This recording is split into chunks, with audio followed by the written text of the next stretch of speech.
இத்தனை நாளா கஷ்டப்பட்டதுக்கு எனக்கு ஒரு நல்ல பலன் கிடைச்சிருக்கு. எந்த வருஷமும் இல்லாத அளவுக்கு இந்த வருஷம் பழங்களும் தானியங்களும் என்னுடைய தோட்டத்துல அதிக அளவு உற்பத்தி செய்யப்பட்டிருக்கு. இந்த பழங்களை அறுவடை செய்யற வரைக்கும் நான் பத்திரமா இந்த பழங்களை பாதுகாக்கணும். இரவும் பகலுமாட்டு இங்க காவல் இருந்து இந்த பழங்களை பாதுகாத்தா மட்டும்தான் நம்ம நல்லபடியா இதனை விற்பனை செய்ய முடியும்.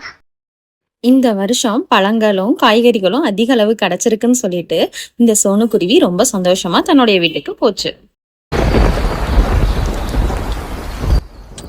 அம்மா, நீங்க சொன்ன மாதிரியே மழை காலம் ஆரம்பிச்சிருச்சு போல. வெளியில பயங்கரமா மழை பெய்யுது. எனக்கு பயங்கரமா பசிக்குதுமா.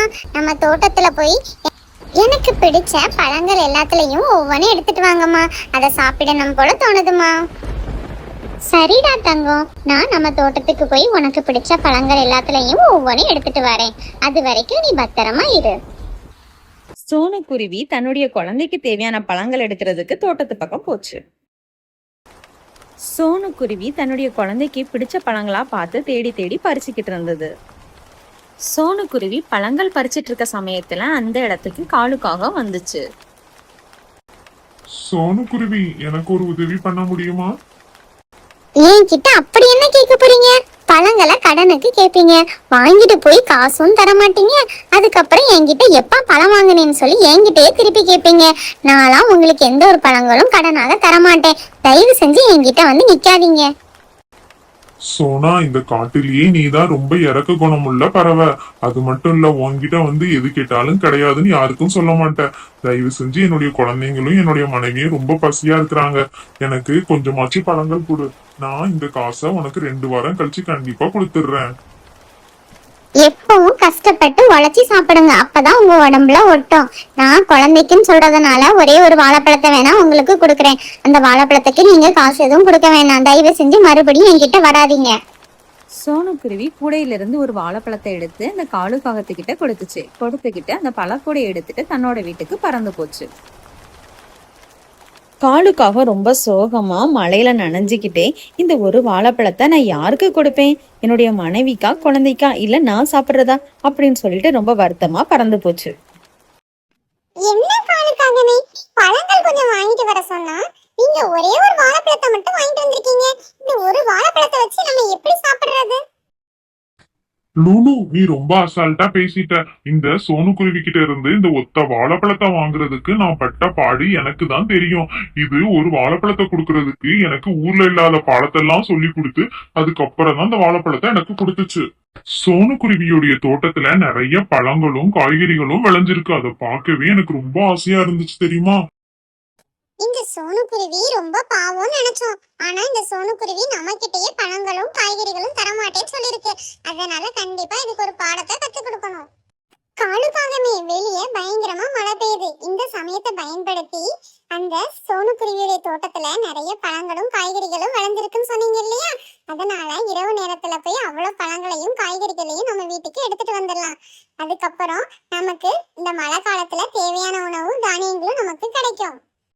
ஆமா, நீ சொல்றது சரிதான். இரவு நேரத்துல மழை பெய்யறதுனால கண்டிப்பா அந்த சோனுக்குருவி தன்னோட வீட்டுக்கு போயிரும். இந்த சமயத்தை பயன்படுத்தி கண்டிப்பா நம்ம அந்த பழங்கள் எல்லாம் நம்ம வீட்டுக்கு எடுத்துட்டு வந்துடலாம்.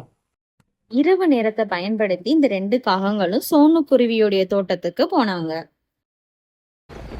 வா மீனு, என்ன இந்த சமயத்துல எங்க வீட்டுக்கு வந்திருக்க? சோனு அக்கா, எனக்கு ஒரு உதவி தேவைப்படுது.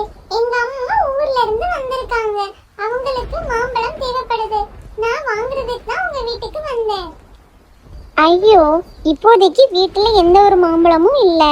தோட்டத்துலதான் மாம்பழங்கள் நிறைய காய்ச்சிருக்கு. நீ வேணும்னா தோட்டத்துல போய் பறிச்சுக்கோ. இரவு நேரம் அப்படிங்கறதுனால மழை பெய்யறதுனால என்னால அங்க வர முடியாது. என்னுடைய குழந்தை கூட நான் இருக்கணும். அதனால நீ போய் பறிச்சுக்கோ. அக்கா, இந்த மாம்பழத்துக்குள்ள காசை நான் ஒரு வாரத்துல உங்களுக்கு திருப்பி கொடுத்துறேன் அக்கா. ரொம்ப நன்றி அக்கா.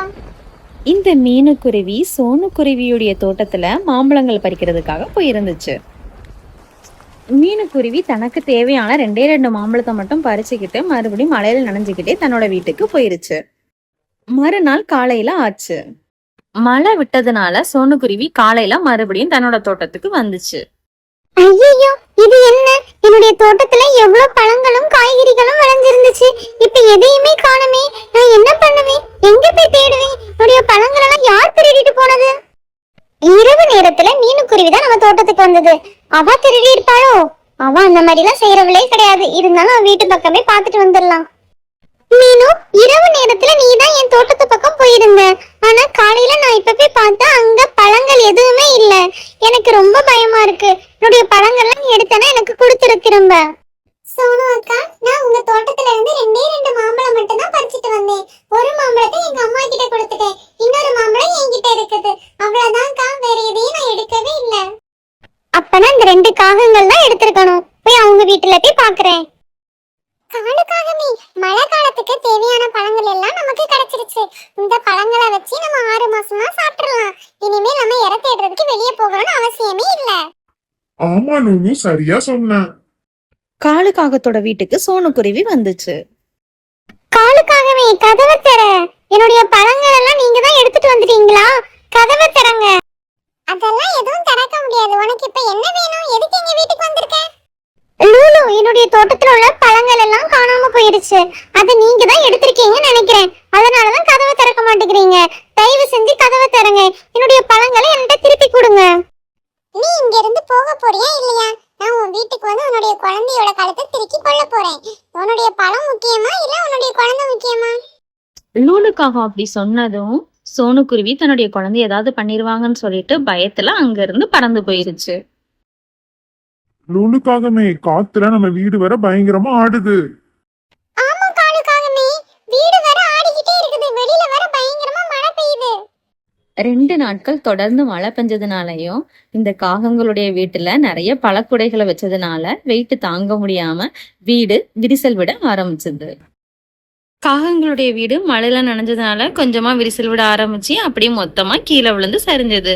அந்த இடிபாடுகள்ல சிக்கி 2 காகங்களும் இறந்து போயிருச்சு.